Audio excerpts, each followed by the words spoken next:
The Tears of the Sun, a novel of The Change, by S.M. Stirling. Narrated by Todd, McLaren. Copyright 2011 by Stephen M. Stirling. This unabridged audiobook is published by arrangement with S.M. Stirling and Scoville Galen Ghosh Literary Agency, Incorporated, and was produced in the year 2011 by Tantor Media, Incorporated, which holds the copyright thereto. Chapter 1. Dun Juniper, Dúthchas of the Clan Mackenzie, formerly the East Central Willamette Valley, Oregon. High Kingdom of Monteval, formerly Western North America. July 31st, Change Year 25, 2023 A.D. Rudy Mackenzie, Artos I, High King of Monteval, though yet to be formally crowned, finished the last crusty bite of the ham sandwich, savoring the smoky taste of the cured meat and sharp cheese, and washed it down with a last swallow in the clay crock of beer. Then he leaned back against the smooth, worn roots of the gnarled wild apple tree and sighed, listening to the soft sough of wind and branches, the hum of bees. A sharp tup-tup came from a flock of little yellow-faced warblers diving through a cloud of mayflies, and then a buzzing zee-zee-zee-bzee as they swarmed off like swooping dots of sunlight into the Douglas firs above. "Now this," he said, "is something on the order of a homecoming, so it is. Or close enough for government work until the war is over. Which is appropriate, since now we are the government." His newly hand-fasted bride, Matilda Arminger, snuggled into the curve of his shoulder, a pleasant, solid burden, her brown hair smelling of summer like the sun-warmed grass in which they rested, and her strong, not quite pretty features relaxed as she turned her face towards the sun. The weight didn't bother him, though Matilda was a rangy 5'9", and had the leanly solid build of someone who'd trained to fight in armor most of her life.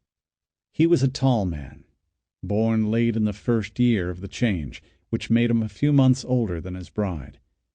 Long-limbed, broad in the shoulders and narrow in the waist, with a regular high-cheeked face just on the edge of beauty, a shoulder-length mane of hair a color halfway between gold and molten copper, and light eyes of a changeable blue-green-gray. "It's far beyond bearing, this is. We've seen everything from the sunset ocean to the lands of sunrise, and nothing can quite compare," he said softly. He pulled a strand of long grass free and chewed meditatively on the stem as they looked down through the screen of firs to the open benchland below. That made an irregular oval of grassland running east-west along the side of the hill, about a mile long and half a mile wide at its broadest. Most of it was rolling meadowland, where horses and red-coated cattle grazed thick green grass, starred with pink lupin and white daisies, separated by hawthorn hedge and weathered board fence into paddocks studded with great Gary oaks, or the tall black walnuts his mother's great-uncle had planted long before the change. Beyond that, the forested ground fell away steeply and blocked sight of the little valley of Artemis Creek flowing westward into the broad green-gold quilt of the Willamette lowlands. Those faded in turn to the blue line of the Coast Range on the very edge of sight, even to keen young eyes on a day cloudless from horizon to horizon. Matilda crossed herself and touched her crucifix to her lips for an instant. "God made all lands beautiful in their own way," she said, "but this is our way, or part of it. For Rudy and Matilda, not just the king and queen. It's a good thing to have your heartstrings rooted in one place, small and very dear," he agreed. "You build from there. But it's the foundation, as the love of your kin is the starting place for a regard for folk in general." When he'd left this place 2 years ago to journey to the Sunrise Lands and return, There had still been a good deal of the boy in his face. Though he'd already been a warrior of note, and a chosen Tanist of the clan, successor to his mother as chief, there was little of that lad left, though the man the boy had become was contentedly relaxed for the moment. Living out a prophecy every day was much more wearing, he found, than simply living with one looming in his future had been. And you needed to take the moments of peace when you could. "I like the beard," Matilda said, tickling his jaw. He arched his neck and purred like a cat. "Very distinguished looking. This time. Not mangy like the previous attempts." "Like a wheat field struck by rust and weevils and blight, that was, the black sorrow and shame of it. But the third time's the charm." "I remember when you were 16 and tried for a mustache. Your mother said, 'And aren't you getting old enough to shave that peach fuzz on your lip, the now, boyo?'" You blushed crimson. The short-cropped growth was a slightly darker shade than his head hair, and had come in dense and even this time. "It adds a few years to my looks," Rudy thought, "the which cannot hurt when I'm dealing with so many touchy men and women of power. Human beings are like that. Buried memories of our childhoods, perhaps, when age is authority." She sighed. "Remember how we used to come up here as kids and lie finding shapes in the clouds?" "It drove your attendants mad. Not that some of them ever liked your spending part of the year here." "Those ones didn't last. Anyway, it was in the treaty." Off to the left was the little waterfall, falling like a strand of silver lace over a lip of rock and into its pool, and below it the dam and querning gristmill, busy with grain from the just completed harvest. Beyond that, the distant snow peaks of the high Cascades glittered like islands of white against blue heaven in the east. The enemy held the bend country over mountain, up to the forts and the passes. To his right he could just see the white stucco on the walls of dun juniper, and over it a blink of paint and gilding from the chief's hall. The wind down from the crags carried a hint of the glaciers, and the strong wild scent of the great fir forests that rolled mile after mile along the west-facing scarps. "We're still driving them all crazy," Matilda said, "just in different ways." The oval of pasture land and garden on the knee of the hill below was a little crowded, with tents in many of the paddocks, and far more horses than usual, including those of Dun Juniper's share of the eastern refugees quartered in every Mackenzie settlement. "I wish we'd been able to do more than a flying visit in Portland and Castle Todenanx, though," she added. "They're home, too." She was in a kilt and plaid herself, not for the first time. She'd spent half of every year here since they were both 10, back at the end of the War of the Eye, and had often gone in Mackenzie dress for convenience sake. Now it was also a statement that the High Queen belonged to all her peoples, not just her native Portland Protective Association. The same reason she'd taken to wearing jeans and turtleneck when they were in Corvallis. Which was wise, given the long and well-merited grudges many bore from her ghastly backlash of a father's reign and the wars against the association. There were still people to whom the sight of a coteardie or hose and hoopland were like a red rag to a bull. Some simply feared the Colossus of the North because it had more territory and as many people as all the rest put together. The War of the Eye had trimmed it back, but it had recovered quickly and had been growing steadily stronger in numbers and wealth and power, all three, under Sandra Arminger's steady, far-sighted rule. That had made everyone nervous, until the rise of the Prophet and the Church Universal and Triumphant had buried old feuds in a common fear. "Or the PPA outweighed all the other powers before we proclaimed Monteval," Matilda murmured. "If you look at it in terms of everything from the Pacific to the Sioux country, and not just as far as the Rockies, then the association is cut down to size. and people may learn to relax about it a little." Rudy chuckled. Their minds did tend to run alike. He'd heard that long-married couples were often so.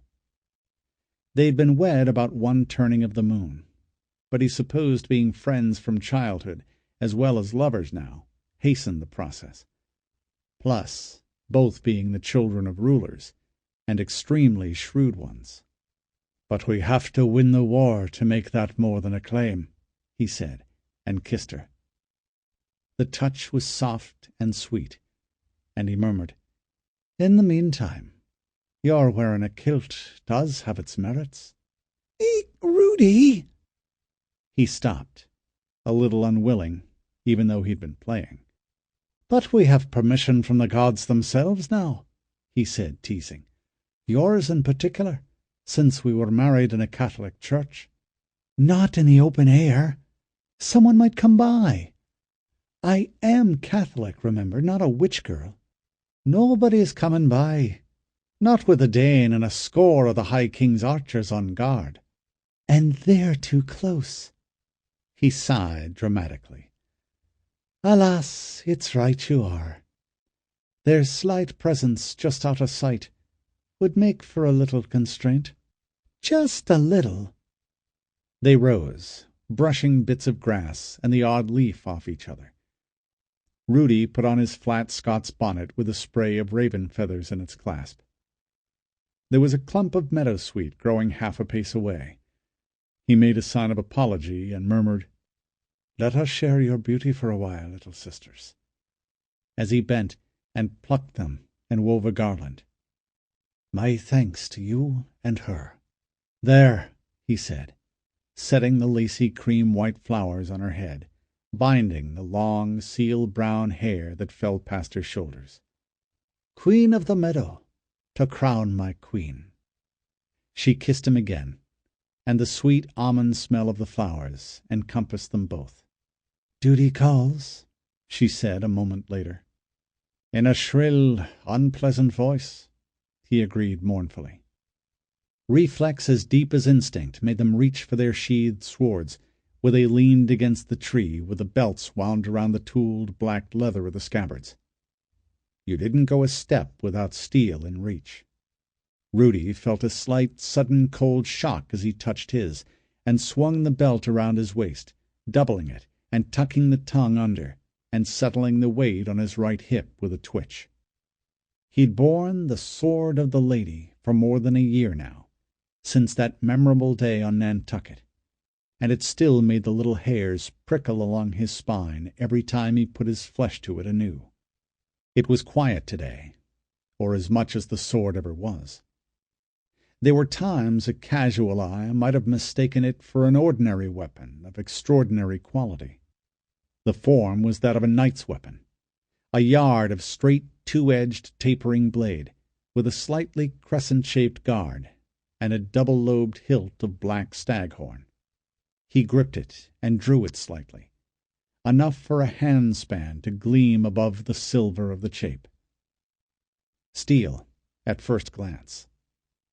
Then you could see the rippling, curling marks on it weren't damascene work.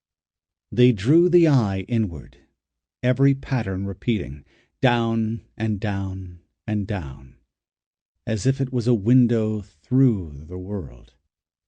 And the pommel, a sphere of crystalline moon opal gripped in antlers. Light swirled in it. "Rudy!" Matilda's voice was sharp as she called him back to the world of common day. He snapped the weapon home with a click of guard against chape. "It's so creepy when you go away like that." He looked up at her and smiled. "Don't say it's always bad, acushla," he said. "Here, put your hand on mine, and we'll see together what I glimpsed." She did, where his left, his sword hand, since the wound that nearly killed him, leached a hair-fine edge of the strength and speed from his right, rested on the hilt. Then she gasped. Rudy went on one knee in this very spot, sinewy, wedge-shaped torso brown and bare above his kilt, but older a little, with scars she didn't recognize, and his hair longer and worn Mackenzie style, tied back with a spare bowstring into a queue. He smiled as he extended his arms, and a 2-year-old toddled towards him. A girl in a yellow shift, chubby feet bare, white silk hair falling around her shoulders, huge turquoise eyes sparkling above a gap-toothed elfin grin. Rudy seized her beneath the arms and tossed her high, catching her and tossing her again. Matilda watched, laughing, an infant in her arms. They took their hands from the sword and looked at each other, wondering. "Is that what will be?" she asked. "No. It's what might very well be, though, which is close enough for government work this time as well, eh? Making it so is up to us." "2 children," she said wonderingly. He could hear happiness bubbling up beneath it. "In a few years from now, at least, and maybe more later. Oh, thank you, Holy Mary, Mother of God. My children, our children." "A daughter and a son," Rudy added, nodding. Then his mouth quirked. "Crown Princess Orlaith and little Prince John." Matilda looked at him sharply. The order of succession hadn't been settled yet, whether it should be the eldest or the eldest son. The conservative nobility of the association mostly wanted the latter, of course, and he knew she was ambivalent herself. Then her eyes went wider. "You know their names? The sword knows their names?" "Well, we could choose others now, just to spite it so. But they have a nice ring to them, don't they? So we might as well, though it's most surely a matter of the snake biting its own tail." "Orlaith," Matilda said. "That means Golden Princess, doesn't it?" "So it does in the ancient tongue. Her hair will be like white gold as a child, and palest yellow when she's grown, with eyes like the sunlit sea. She'll be tall and graceful as a willow wand, stronger than sword steel." He frowned seriously. "And she'll be mad for strawberries and cream in season, and love cats, and play the mandolin." Matilda mock-punched him in the chest. "Now you're making it up." "That I am. It's true about the hair and all that, though." She paused for a moment. "And John, that was Dad's middle name." "And so it was," Rudy said mildly, meeting her eyes. "I wouldn't have dared suggest naming him Norman. I know that's impossible. The politics." "Your father did great things, my heart, for good and ill. Let that part of him which did well, and saved lives, and built for the ages, be remembered with a name. And the part of him that loved your mother and you. Let all else be forgotten." Matilda looked away for a moment. "Thank you," she whispered. Her father, Norman John Arminger, the first Lord Protector and founder of the PPA, had been a very able man. A warrior to be feared with his own hands, and himself fearless as a lion, and still more to be respected as a battle leader. Intelligent and quick-witted enough to see immediately what the change that stopped the machines meant, while others dithered and denied and died, and with power of will enough to inspire and bully others into following him. Without him, most of what became the PPA would have been ruins and charred bones split for marrow, and wilderness long since. He truly loved Matilda also, and in his odd way, her mother Sandra. A strong man, Rudy thought, even a great one, but bad at the heart, though no man is all one thing. As a ruler, he'd also been a brutal terrorist, an outright tyrant, both from policy and by natural inclination, and from a half-mad determination to bring his obsessions to life and impose them as far as his sword's writ reached. One who killed with a relish and delight that would probably have appalled even his idols and models, William the Bastard, and Strongbow, and Bohemond, and Godfrey de Bouillon. Opportunities for that had been many in those early years of chaos and despair, when the most of humankind perished in a welter of famine and plague and desperate violence. And 10 years after the change, he'd have killed me if Matty's mother hadn't hustled us out of his way after Tafane Dath rescued Matty from us Mackenzies and captured me in turn.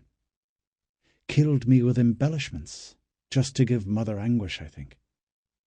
His mind worked that way, the creature. But Sandra saw she might have use for me, even then.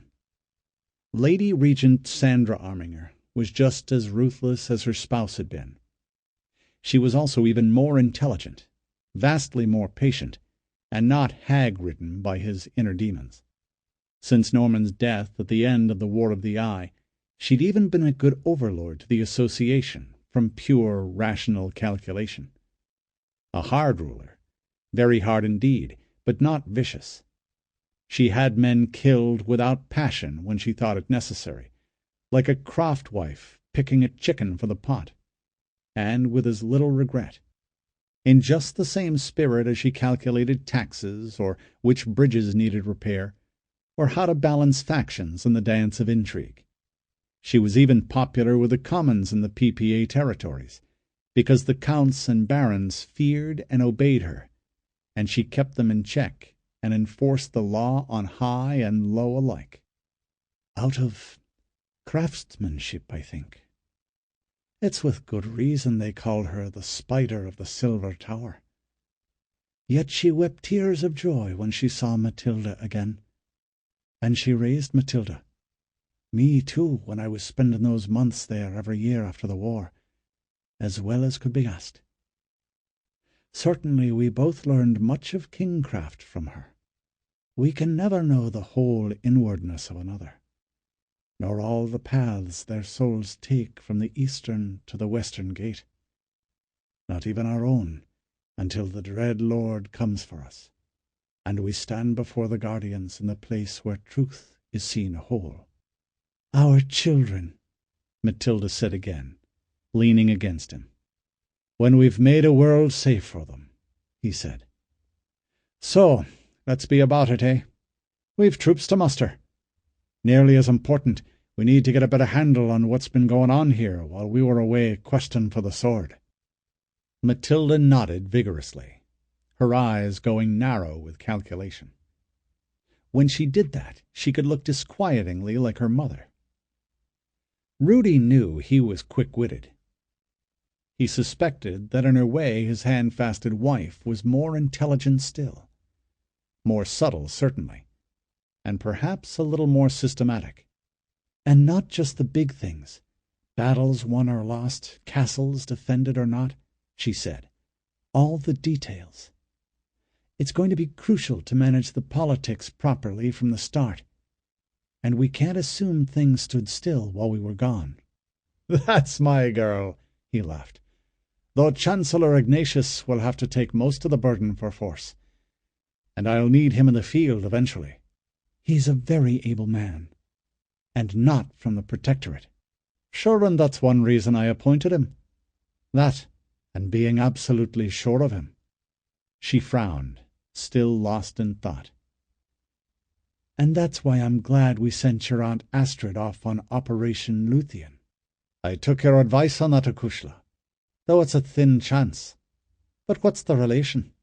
Mom always said you have to remember that individual people exist in themselves, but things like nations and clans and armies and classes and religions only exist because people think they exist.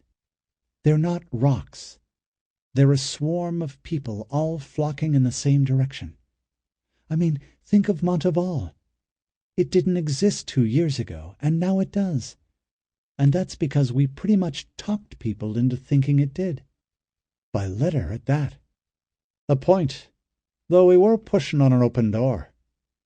The folk wanted to believe in a dream of greatness, When people by the scores of thousands are convinced something is true, that truth can hit you very much like a rock.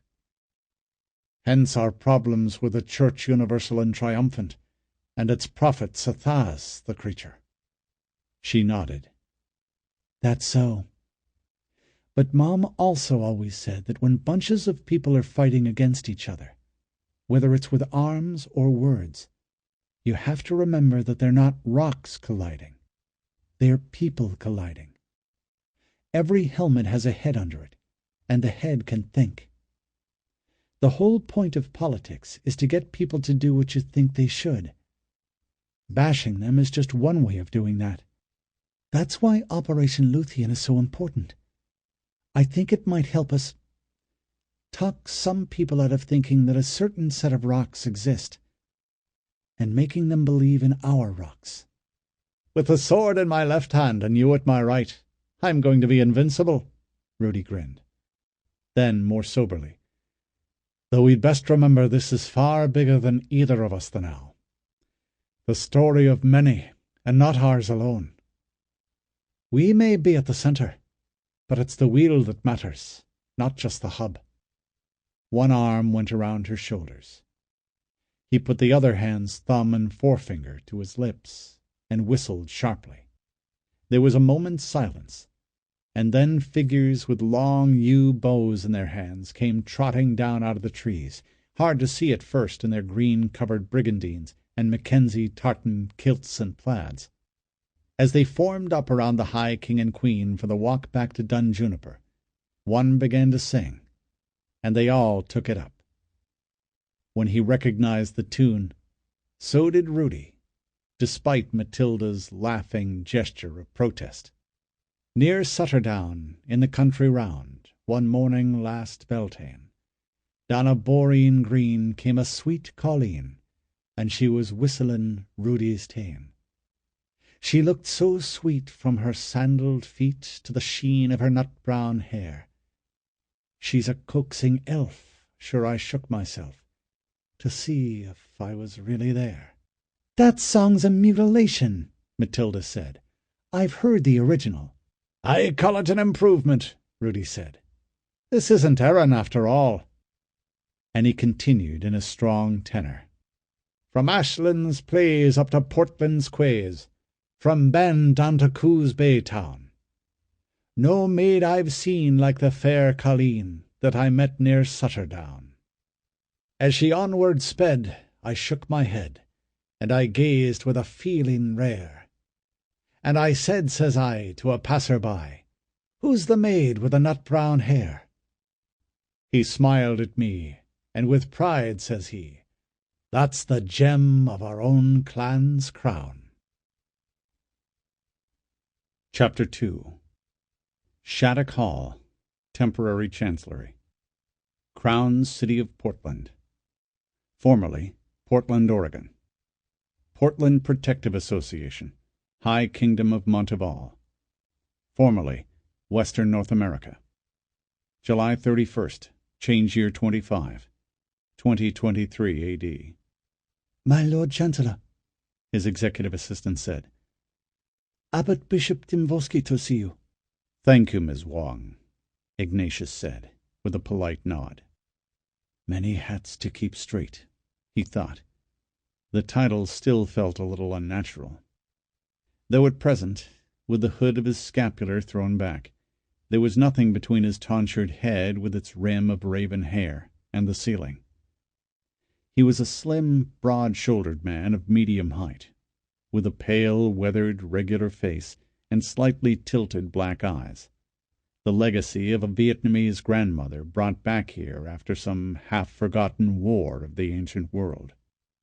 Knight Brother of the Order of the Shield of St. Benedict, priest, Lord Chancellor of Monteval. Remember that names do not make the man. You are a human soul like uncounted millions more. The smallholder's boy baptized Karl Bergfried, as precious to God as they, and no more so. Please send him through immediately, he went on. Then the mustering reports from the Ashland. No, It's the Lou matter, isn't it? He concealed a... Sample complete. Ready to continue?